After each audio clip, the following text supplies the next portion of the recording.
We're going to be more fabulous after a while. We're going to have a band for 10-15 minutes here after about an hour. For a good break. How about that? Pretty good actually. Okay, so we're going to follow the same problem like any other time. So we're going to take an old exam and try to do some similar problems for your exam tomorrow. You ready, right? So let's take the first one. It talks about enthalpy and thermal energy. So it gives you 4 different diagrams. So as you can see, in order to choose which one is the correct, you need to think about the relationship between these 2 properties of the system, internal energy and enthalpy as a function of temperature, right? So what kind of equations do you know that they relate these 2 properties of the system, enthalpy energy and internal energy, to the temperature? You remember? Immediately you go to that equation and you say, well, the equation I know is by definition, right?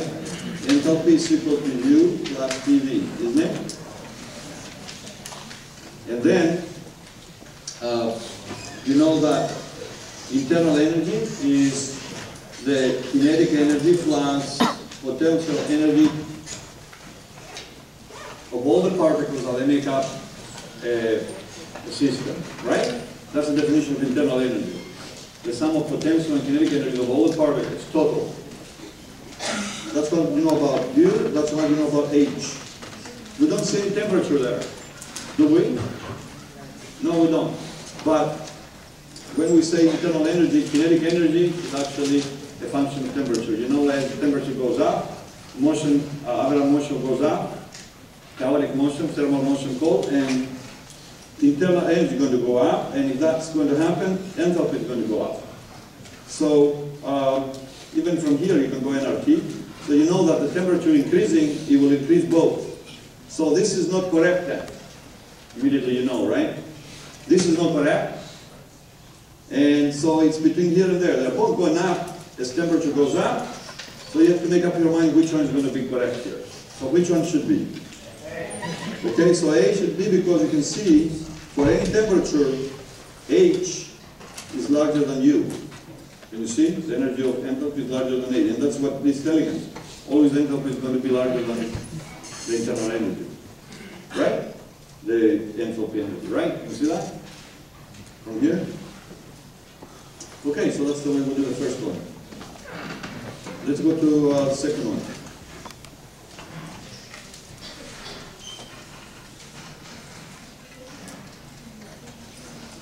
The second one is, so in this case we have an isolated container in the second problem, right? We have an isolated container. Can you see it clearly?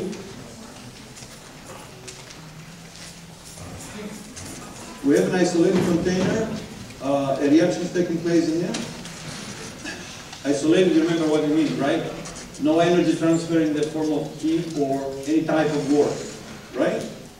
And it says before the reaction starts, the reactants are at X degrees Celsius. And then it says the products of the particular reaction have higher potential energy than the reactants. When the reaction is complete, the temperature of the product is Y. And then, so basically what this problem is telling us, will the temperature go up or stay the same or go lower when the reaction is taking place in an isolated container? No energy can go out or in, but we know that the potential energy of the products goes up, right?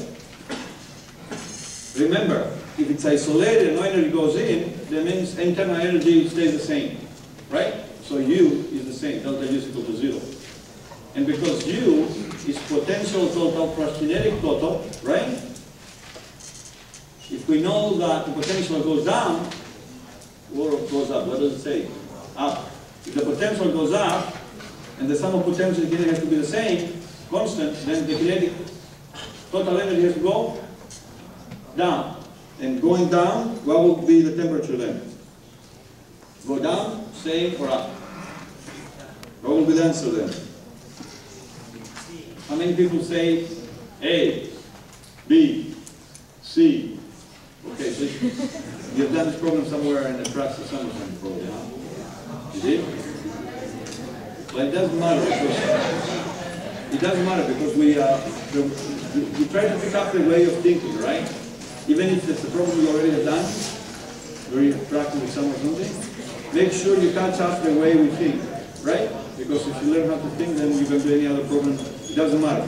And in your exam, some problems might look exactly the same, but they will not be the same. They change. They are changed. Okay? So make sure you don't memorize things.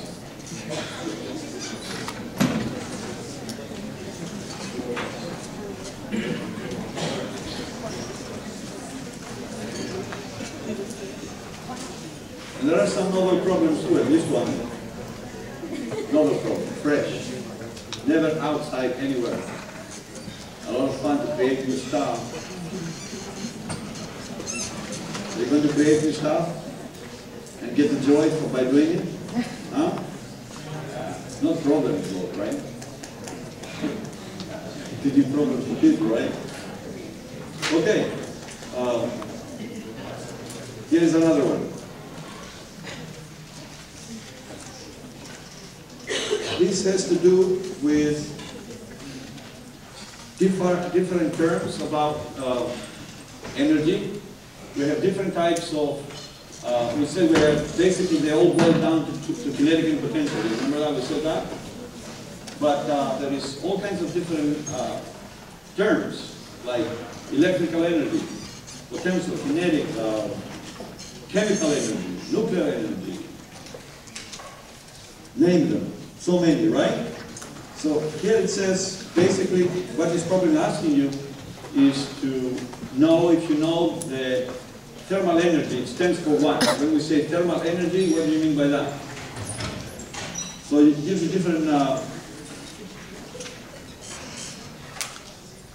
different choices, right?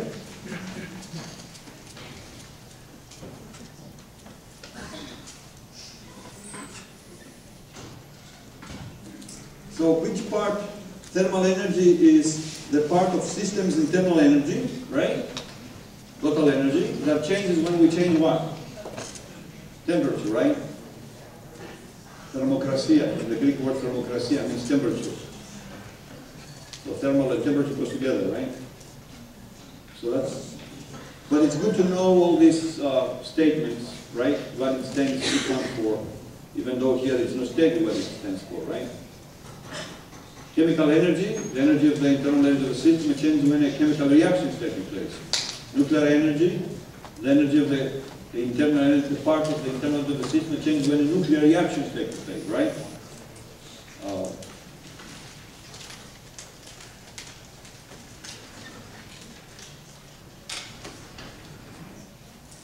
Okay, here's a problem that you cannot memorize things. When you understand how things work, then you will answer this question. Otherwise, you can answer it. Okay, so read this problem here. So what are you making? You're making tea. So you're on your stove, you're making tea in 2 pots. Now, why are you doing 2 pots? You make a problem, right? So we have 2 pots, and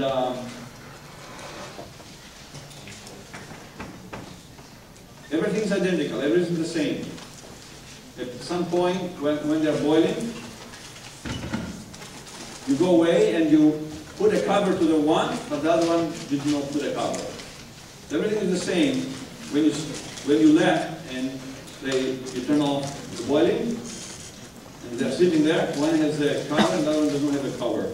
So when you come back, are they going to have the same temperature, the water? Which one will have lower or higher? So how do you understand that? But do you understand why? Because you see, it's not just to know that the one that is not going to be, the one that will have lower temperature is going to be the one that has no cover. That's kind of intuitively already known. But why? This is not what will happen, right? Why? So there's a lot of answers here. Why, when you come back, the pot which was not covered had cool water, colder, lower temperature. It's not saying what the temperature will be between them, that, which is going to be bigger or they're going to be the same. It tells you explanations of why it will be colder. So, which one do you pick up from here? D. So we said that in lecture, right? When evaporation is taking place, the water molecules that are jumping first from the surface to become gas are the ones where they are going faster. And so the average speed for the remaining water molecules is going to go lower as more molecules evaporating, right? The average motion is going to go down, so the temperature is going to go down, right? When it's covered, there is not much evaporation as much anyway, so you will not have as low temperature, right? So there's a lot of things that, a lot of problems we can make up about based on this idea, right? You can see already we've done quite a few problems like that. Okay, let's do this problem here.